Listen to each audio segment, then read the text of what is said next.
put this down. It's a bit heavy, but you can take it down. Screw right here.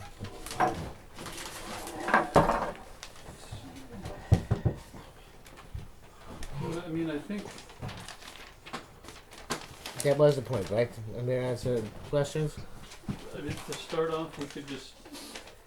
You were just wondering generally, like, what are like the major halachic ramifications of what being a Tinok SheNishba would mean. Tinok SheNishba, Chazon Ish says that many people speak about the definition of Tinok SheNishba in our day and age. And the idea is, according to Chazon Ish, that anybody who has not witnessed the miraculous or semi-miraculous manifestations of Hashgacha, which existed at the time of the Beis HaMikdash, is not really considered to be a heretic. The halacha of a heretic normally is that you can't kill him, but you persuade him to go down in a pit, and you draw the ladder up after him, and he dies in the pit. So it's not active putting to death, but kind of passive. But the Chazon Ish says we don't have that kind of heretic, because that kind of heretic has to become a Yodeas Ribono Mechaben Limrobo. He knows his master, and he intends to rebel against him. We don't have such people nowadays. Again, because we don't have such revealed hashgacha. Even people who are born Orthodox. There's so many people in the Orthodox community who are bad paragons of virtue, or paragons of, what's the opposite of virtue? Misvirtue. Misvirtue, right. Paragons of misvirtue, that one can't fault an Orthodox person for going off the derech. It happens because they meet people and experiences which are negative. So this is the Chazon Ish's definition. Others argue. The more right wing, perhaps, although the Chazon Ish is right there on the right wing with everybody else, but the ones even further to the right would say that, still, if somebody is raised from, it was raised Orthodox and he knows better, he's not a Tinok SheNishba. I don't agree with that position. I think even a person who's raised Orthodox nowadays is a Tinok SheNishba if they go off the derech. How would they define? Anybody who should know better, because they've studied Judaism to a large extent, they would define as not a Tinok SheNishba.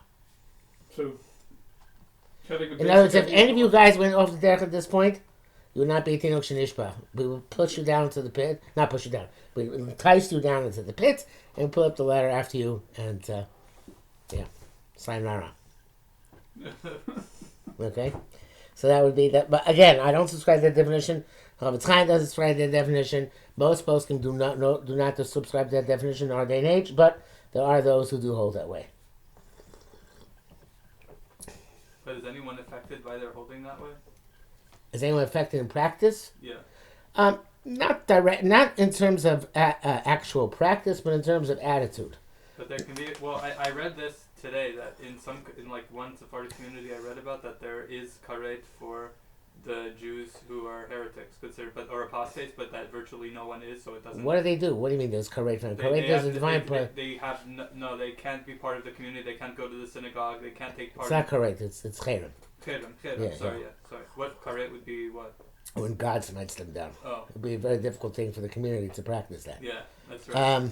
Maybe it would happen though. Maybe if there was a real heretic, it would happen. But then there's only Pharaoh because there's right. Only so yeah, of course. Look, the Syrian community is a very, very, for example, closed community. As you know, they don't accept any converts. Did you know that? I did. I read that. Did you know that? I did. Yeah. Yeah. Okay. So it's a community like that. It's possible, but then again, it's hard to. The Syrians are very accommodating of.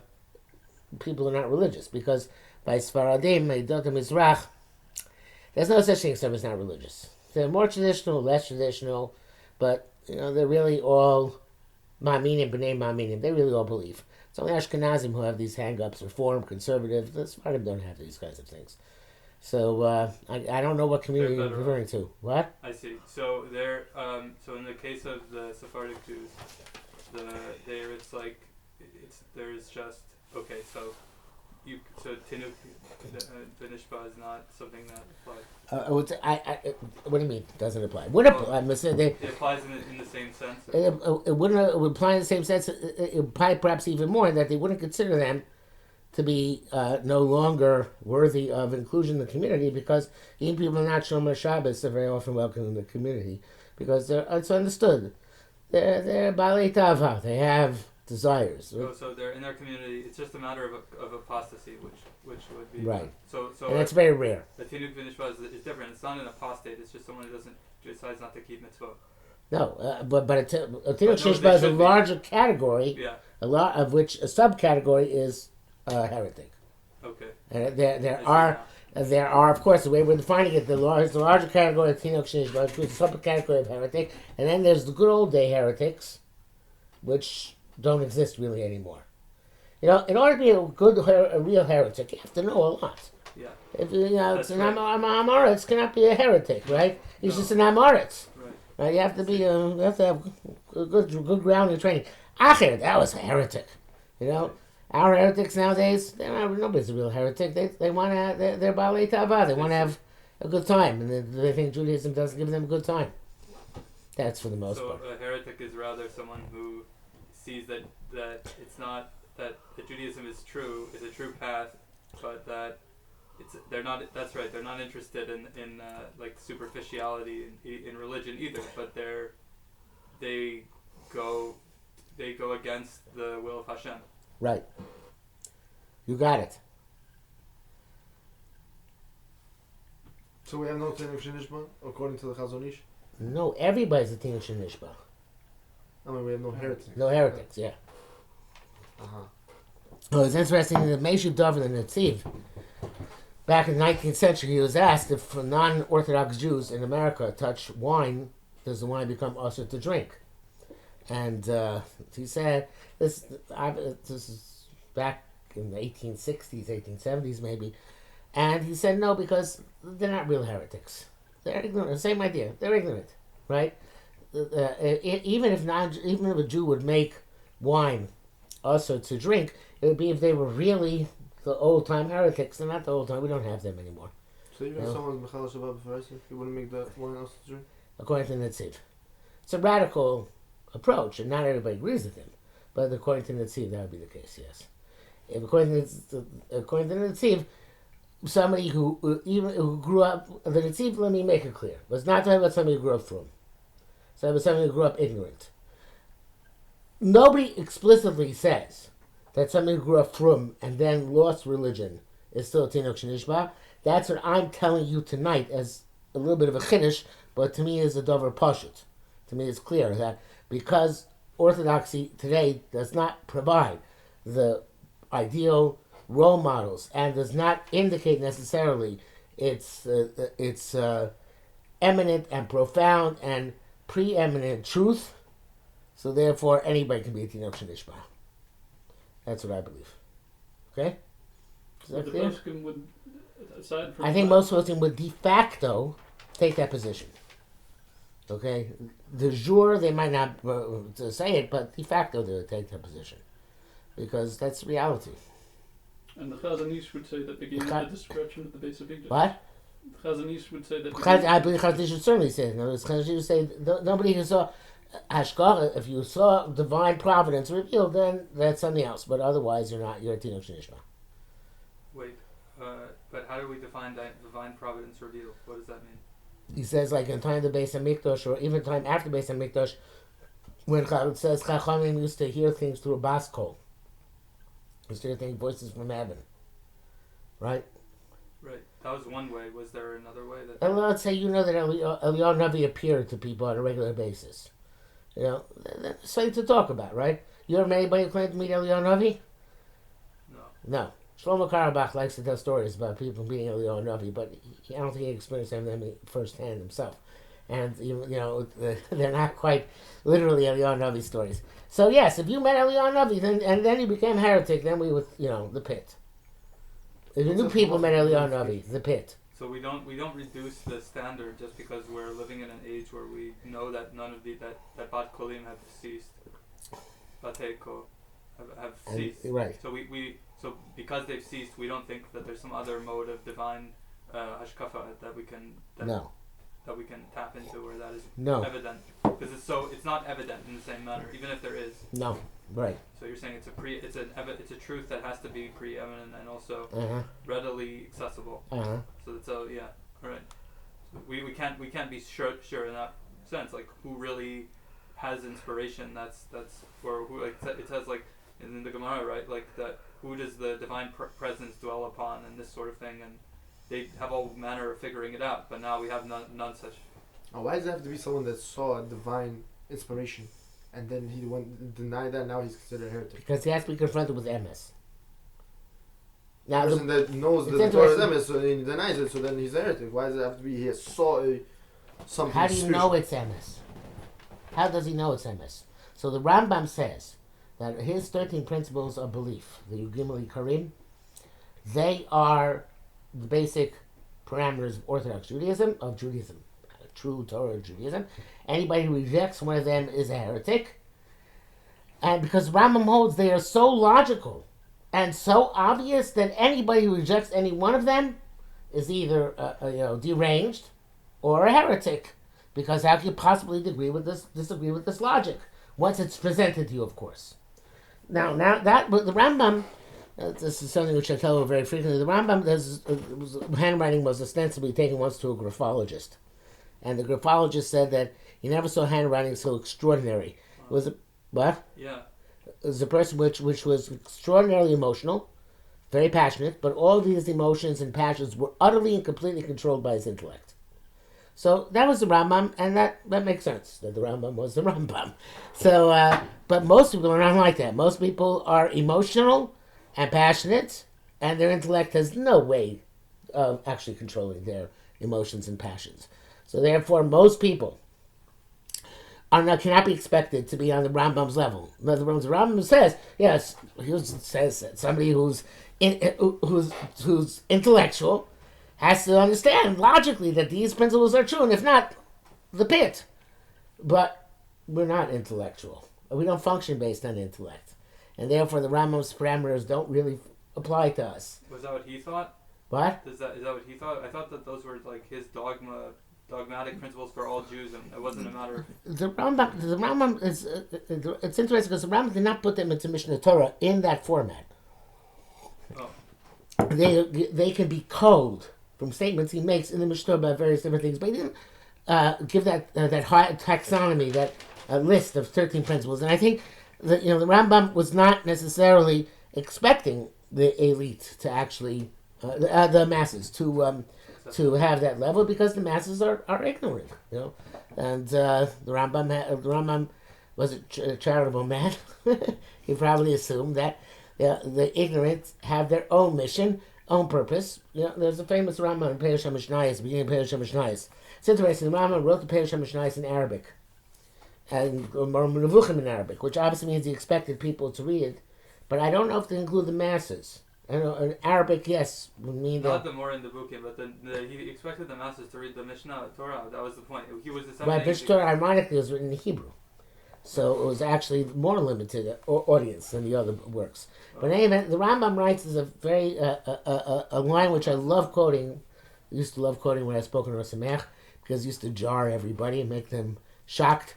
So shocking people is my reason to live. So the Rambam says, the purpose of creation was the great giants, intellectual giants, which the creation would produce. That's why God created the universe, for those intellectual giants who are Nevi'im or close to Nevi'im. So Rambam is a very good question. Why was everybody else created? Right? In other words, if the purpose of creation was those few towering personalities, why does everybody else exist? So he has two basic answers. He says, first answer is that if only the great intellects existed, they'd have to do their own plowing, planting, harvesting, winnowing, processing the grain, their own raising of cattle, herding the animals, slaughtering the animals. They have to do their own cleaning and sewing. They wouldn't have time to be intellectuals. So therefore, all the rest of us were made to be the support staff for those intellectuals. That's the first answer. Second answer is that there are only one or two intellectuals in every generation, if that, who reach that that pinnacle. So that they'd be very lonely. And part of humanity is to have companionship for many different reasons, right? If nothing else, so the intellect has a challenge. or he has the students. So therefore, everybody else was created in order to be companions and the friends or the acquaintances of the great intellects. And so, that attitude when I was younger used to get me much more upset because I was much more egalitarian in my younger days. As I became older, I realized Ron was probably right because the world is such a messed up place. How could it possibly exist for anybody for any other purpose except for those few people who actually will succeed? But I oscillate back and forth. Sometimes I'm pro Maimonides, sometimes anti Maimonides. This Rambam's perspective for me is a kind of like consolation at times when I think things are bleak and the world is in irredeemable trouble. So I think the Rambam had less expectations of those cookers, cleaners, and sewers than of the people in the ivory towers. Yes, that's true. Yeah. He definitely did, which was a common amongst other intellectuals. Sure, it's common today. Probably in Ithaca, you have many people like that. Yeah, but well, that's right. What are some halachic ramifications now that if we consider everyone in Tinok SheNishba? Well, one of the ramifications would be if the person who's not from touch your wine. Well, according to the Tziv, it wouldn't be a problem. Right, that's what I'm saying. So it's best to be machmir, but if you're in a difficult situation like you're at home with parents who are not religious, or you have children who are not religious, and so situations, so there's room to be lenient on account of this netziv. The other case, for another example, would be for accounting them for a minion, right? If they are, I once got a psak from Rabban Soloveitchik that you can count for a minion anybody who believes that there's a God and prays to the God. As long as they're Jewish, of course. So, if you hold there's no Tinok SheNishba, so you can't do that. And Mechal Shabbos, how can you possibly have have them as part of minion? But if there's the concept of Tinok SheNishba, which applies, and not everybody agrees. Rabbi Yoshev, I believe, says no, Mechal Shabbos cannot be joined to a minion, if I recall correctly. But according to what Rabbi told me, and I believe it was Shlomo Zalman, passing the same way this from memory, so I might have it wrong, that the Tinok SheNishba means you're allowed to join him to a minion, even though he's not observant or even doesn't even believe in what he's supposed to believe. So those are ramifications. So Rabban Soloveitchik would exclude like a kind of agnostic orthoprax guy? If he knew about it, yeah. It's hard to know the agnostic orthoprax people who are really agnostic. They keep it hidden. That's part of being orthoprax. What is orthoprax? They practice orthodoxy but don't believe in it. Orthodox means they have the doctrines of orthodoxy. They have the ideas of orthodoxy. Orthoprax means they have the practices of orthodoxy without the doctrines. They don't really believe. Okay? Do you think of something specific right now? The other poskim, aside from the Chazon Ish who say everyone's at Tinok SheNishba today, would they also pinpoint the destruction of the base of Mikdash as the cutoff point? Not necessarily. The Chazon Ish is the one who articulates it that way. But it would be a similar idea. In other words, that there is no insufficient exposure to greatness to call somebody a Tinok SheNishba. Again, either it's insufficient education or insufficient connection. There's ways of understanding that this person is a Tinok SheNishba because he hasn't seen what a person would have to see in order to be Orthodox Jew. You see the guy on the wall behind me? Rabbi Ari Levin? Have you read it, Tzaddik in Our Time? Any of you? Yeah. You have the whole thing? Yeah. Okay, so you know what an Orthodox Jew is supposed to look like. That's what an Orthodox Jew is supposed to look like, Tzaddik in Our Time. Right? Why are you laughing? That's nobody. That's right! That's the point! Who is this? Can I see? Rabbi Ari Levin. The book is Tzaddik in Our Time, but it's by Feldheim. You can buy it on Amazon, many other places. He just looks old and... Read the book. If you want to know what Orthodox Jew really is, then read that book. And you know what? If somebody met Rabbi Levin and knew him well, and still remained a heretic, maybe that would be not a Tinok SheNishba. But how many? Well, none of us have met Rabbi Levin in our lives. than anybody close to that. So therefore, I don't think there's any type of possibility of calling us anything other than Tinok SheNishba. Rabbi Levin, his acquaintance when people saw him, and who knew him, and even though the rest of their lives, they were in Mechal Shabbos, when they were in his presence, they put on yarmulkes, they wouldn't smoke on Shabbos. That's not such a person who, in the presence of a rabbi, is not Mechal Shabbos, is not called Mechal Shabbos but for Hesia. Even if they go on the streets of Tel Aviv and they smoke and they do whatever they do on a regular Shabbos, since when they're in the presence of Rabbi Levin they don't do it, that's not called Mechal Shabbos for Hesia. Because you're not willing to do it in front of a rabbi who you respect. Makes a big difference. So, yes, where are they to meet? I have my heroes on the walls here. I would assume they're all there. Yeah, it's good to have dead heroes. So all my heroes are dead. So if you met and you meet heroes, then that's one thing. But very few of us meet those kinds of heroes in our lives anymore. And therefore, that's, again, hard to find anybody who's on a Tinok SheNishba. So the best way to educate people is to be cultivating that sort of personality. Yes, and the introduction to Rabbi Yaakov Kamenetsky's biography, he says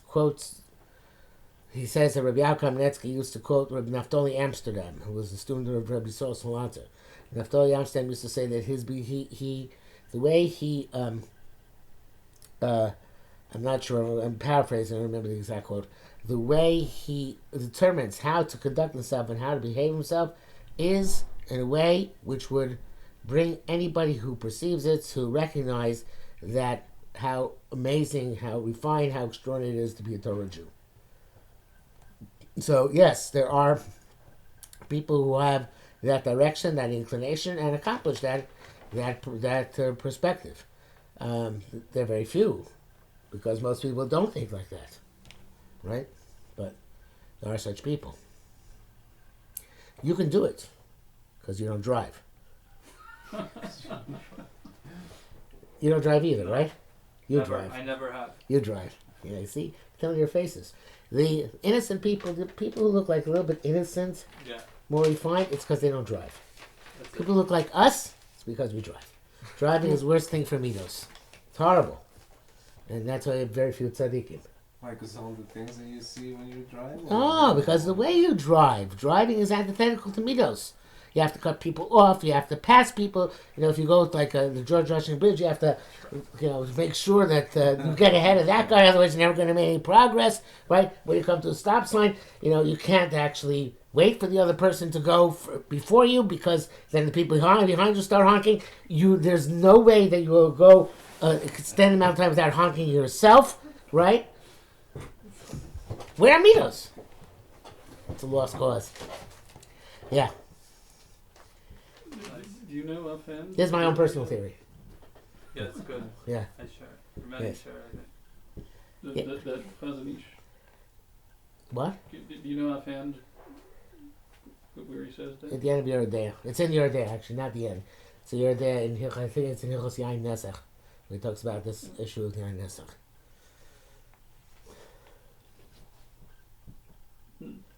So when if you go around Bnei Brak and see posters calling people Apikorsin and people ostensibly excluding people from Minyanin and whatnot because of this, that's just all cultural. Yeah, it's cultural, but it's it makes people feel good to exclude others. That's true. Yeah. It's a wonderful feeling if I can look down upon other people. That's why I always tell people, I say one of my tremendous Yetzer Haras, which I was never able to fully overcome, is to go, since Rose from Eruvin, is to go and passel other people's Eruvin. I love passing other people's Eruvin. I love depriving them of their sense of meaning and purpose and value in life. It's called, the Germans have a term for it. It's called Schadenfreude.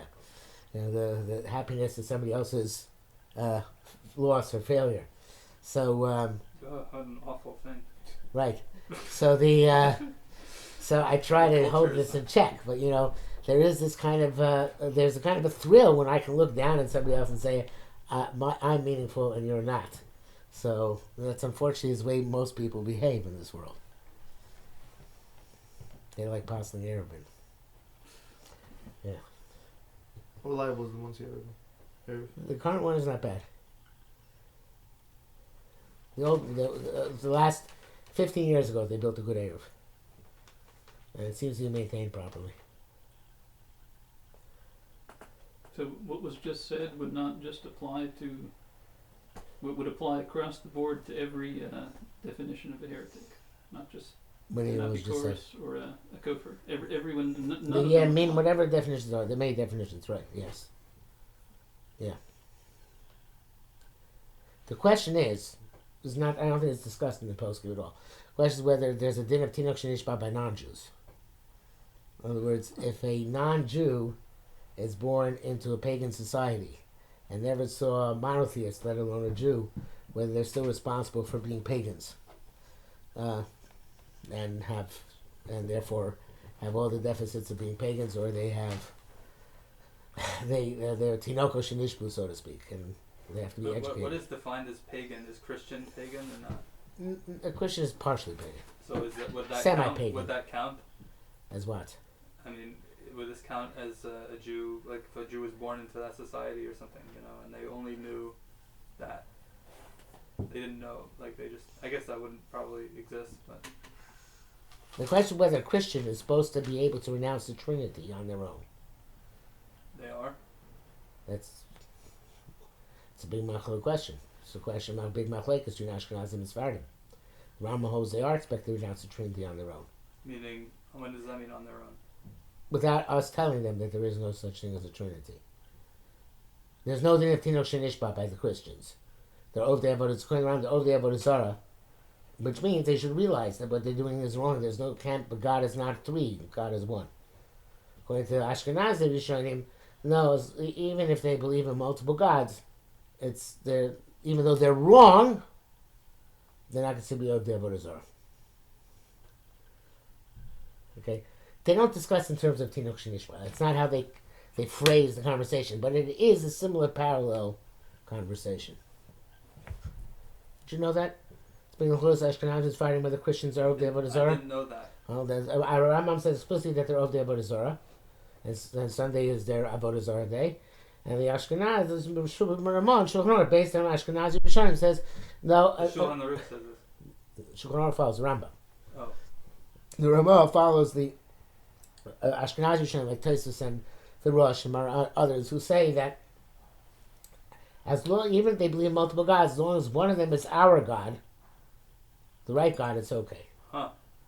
Which, according to Gandhi, he's considered that the highest god of the Indians, of the Hindus, Ram, I think his name is the same god as the Christians and the Jews. Oh, Gandhi said that? Yes, so even though they have like 22 million gods, but since one of them is the right one, so then according to Ashkenazim, they're not over the Avodah Zarah. I mean, they're wrong, mistaken, but they're not considered to be over the Avodah Zarah. They still acknowledge Hashem. Yeah. Aside from trying to be like Bari Levine, what practically does Did I tell you to read the book or you read it on your own? What? Did I tell you to read the book or you read it on your own? You told me and I finished it. Okay, good. Okay.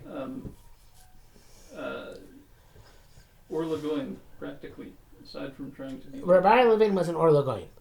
It was a people, the Arab prisoners in the jails where he used to visit the Jews, felt that this was a holy man who was concerned with their welfare, which is actually two sides of the same coin.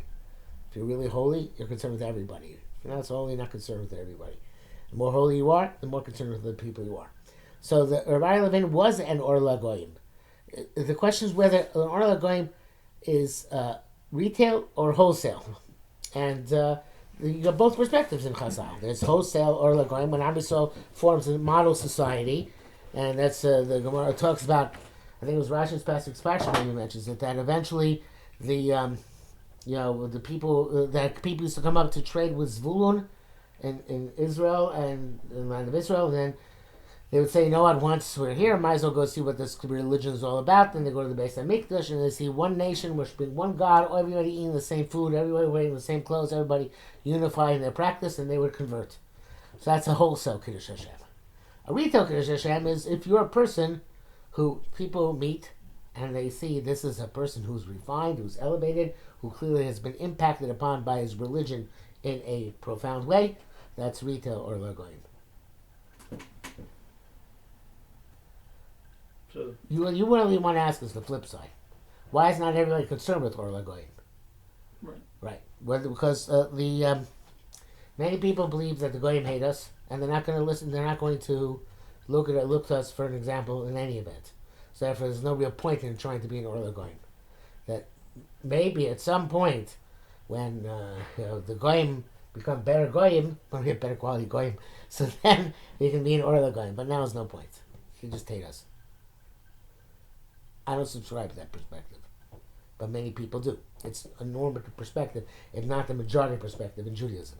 They will quote in Orthodox Judaism. They will quote to the Chazal says, "Alocha b'yodua Esav soni Yaakov." It's well known that Esav hates Yaakov, and they will take that as a paradigm for all non-Jews hating all Jews. Although Chazal did not mean it that way when they said it. They're talking specifically about Esav and Yaakov, the brothers. They weren't talking about non-Jews and Jews. But that quote is taken out of context and applied to the relationship between all non-Jews and all Jews. And therefore, if they hate us, how possibly can we be an orla going to that? To them. So it's a paradox. And they have to resolve it by saying that, well, we need better quality goyim in order to be orla going. Or better quality Jews. What? No, the assumption is that Jews are by definition High quality. the or. We are the or. They're not getting illuminated. I see. Because it's on them. Their resistance, yeah. I get this a lot in one of the courses I teach, but where it's not relevant right now. But students say that all non-Jews hate us, and there is no way that we. So I turn around sometimes, and I say, "Do you really think your dry cleaner or your maid or your house cleaning lady hates you?" And they get kind of flustered, because again, it's easy to say wholesale that all goyim hate us, but sometimes retail it doesn't work so well. We know a lot. We have a lot of friends that are Gentiles. We don't want to be. We don't want to concede that they may even hate us subconsciously. Have something that they just don't really like us. They don't really. I mean, we know, but we know from history that this happened. That people's in the Holocaust and in other events, right? That we thought we could trust people, but then there were also some Gentiles that helped us in that case. Right. So maybe it's just impossible that it's not like that making sweeping statements and completely generalizing. Right, but the Holocaust is a very good point, because the Holocaust really is the evidence which somebody will bring if they want to prove that all non-Jews hate us. Right. It's the Holocaust.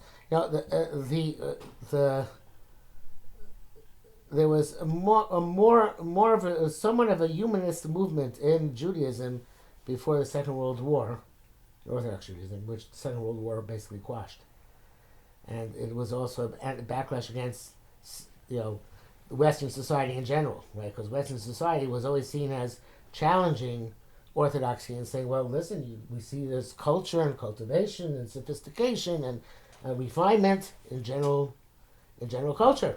So shouldn't you take some of it? And then when the Germans proved to be the greatest barbarians for many thousands of years, so that turned that argument on its head. And it's a good excuse to avoid refinement. Those would be the excuse.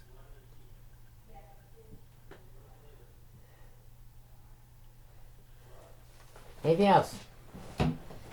Anything else? What about you mentioned Gandhi? What about he was an Or Lagoyim in a sense himself, right? He wasn't Jewish, but he wasn't. He was a lot of people looked to him for inspiration. There's a complicated thing here. Let's say different than Gandhi, the same idea though. Martin Luther King. Martin Luther King is held by many non-Jews to be a paragon of illumination, right? Yeah, well, also Christian in terms of that. Like, he was also religious. So. Right. But the problem is, we know that he was an immoral person in his private life. That he was not. He wasn't really that religious. He was just using religious tropes to. So that's the question. How do you deal with such a person? The same with Gandhi. So Was Judaism. Gandhi not moral? Well, Gandhi was a funny kind of guy. He slept between his two nieces every night to keep warm. It was kind of it's a weird kind of a thing there. Maybe. Yeah. So he claimed it was platonic, and possibly was platonic, but he was old though, right? I don't know what time he started, I guess, but when he was never that old. When he was sleeping between his knees. Like 50s or 60s. So how old was he when he was killed? I think that's how old he was. Yeah. So it's a complex thing of the or lagoyim from the goyim themselves, and certainly taking that or and reflecting it back to us.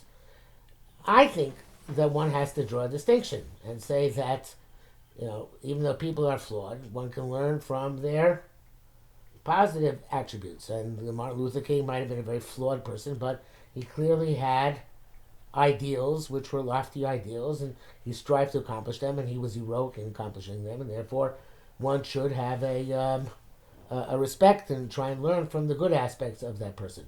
But you will find people who will say that, and I can't really disprove them with evidence, that since he was corrupt in certain areas of his life, so that means he's not a source of illumination anymore. This is a big problem in general nowadays when everybody, all academia is very wicked in general. Yeah. Academia is a very wicked sector of society. You don't have to be afraid not of the non-Orthodox, not of the open Orthodox. You have to be afraid of the academic Orthodox. They're very bad.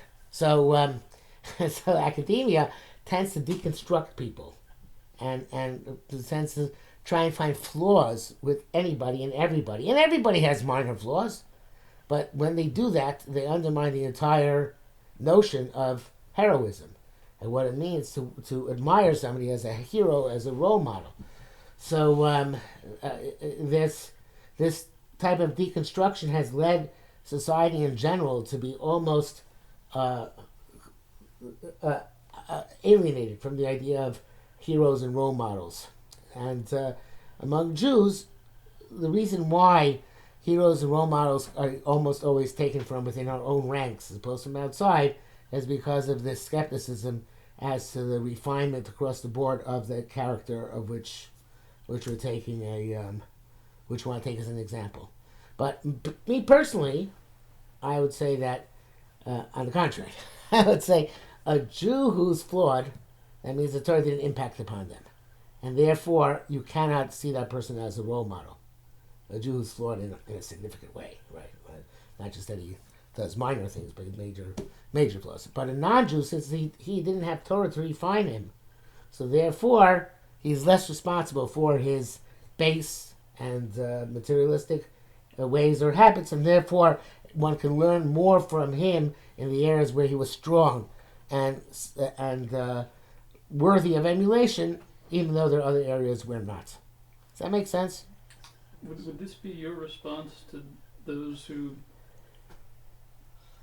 deny the divinity of the Torah based on the fact that they perceive, practicing the Torah should ostensibly make you more moral, and they don't see that?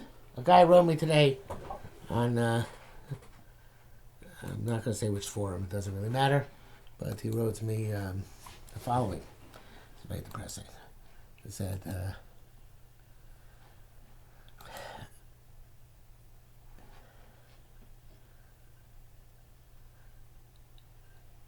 Dear Orthodox Judaism, I do not love you anymore, and I am leaving you forever. When I first became, he posted this publicly, so I'm not revealing any secrets. Then he wrote to me, sent me as a message. When I first began affiliating with Orthodox Judaism over 20 years ago, what attracted me most was the family-centered orientation of the community. And that commitment to family was perhaps the greatest value I was seeking: stability, meaning, and a community that lived by its values. Since that time, and most intensely since getting married nearly 12 years ago, I know now that what I saw was but a Potemkin village. It was a sham. The Russians used to make model villages to show outsiders how great the communist system worked. Number of instances I encountered corruption, malfeasance, denial, and cover-up led me to begin questioning the core tenets of Orthodox Judaism. And like a wool sweater, after strings get pulled apart, the string gets pulled, my uncritical faith fell apart. Nevertheless, I did not go out of my way to flaunt it, and for a long period of time tried to hide it. But the hellish nightmare I am stuck in, and the despicable, vile way in which so many self-professed frum Jews have tossed aside their professed values to join this carnival of personal destruction aimed at me, has permanently and irrevocably confirmed for me that this is not a community that represents my core values and beliefs. To make a long story short, while I will still be connected to the Orthodox Jewish community for the foreseeable future, I'm no longer affiliated with, nor do I identify as an Orthodox Jewish person. Because of ongoing legal action, I can and will not reveal any more details or information about my situation. If and when the day comes that I can, I will. Until then, I can only say that if you knew, you would understand. Those who actually read this through, please do not try to convert me back. I have spoken to multiple rabbis who had no answer for my toughest questions, which makes perfect sense. I simply do not believe that the foundational beliefs of Orthodox Judaism are true. Wow. So. And what are those? The 13 principles? I assume so. I wrote back to him, sorry, may you find menuchas hanefesh, tranquility, somewhere, somehow, somewhere. That's nice. It's a Tinok SheNishba. Because the people he met were not paragons of virtue. The people he's meeting, it happens to be involved in, as to the best of my knowledge, in a very nasty divorce case. So obviously there is a Tinok SheNishba quality, even when one lives in the middle of the Orthodox community and one practices it for many years. He could have been drawn in for the wrong reasons in his own heart, though. Who knows? Who knows? That's one of the questions that always comes to mind, right? Like, Yeah. why did he? What was his intention, or did he live according to? Right. These are the questions that, like he says, to make a long story short. Like, Yes. We have no way of knowing. Right. Okay. Shall we call it a night? Thank you. You're welcome. Pleasure. Anytime. Thank you. I enjoyed it very much.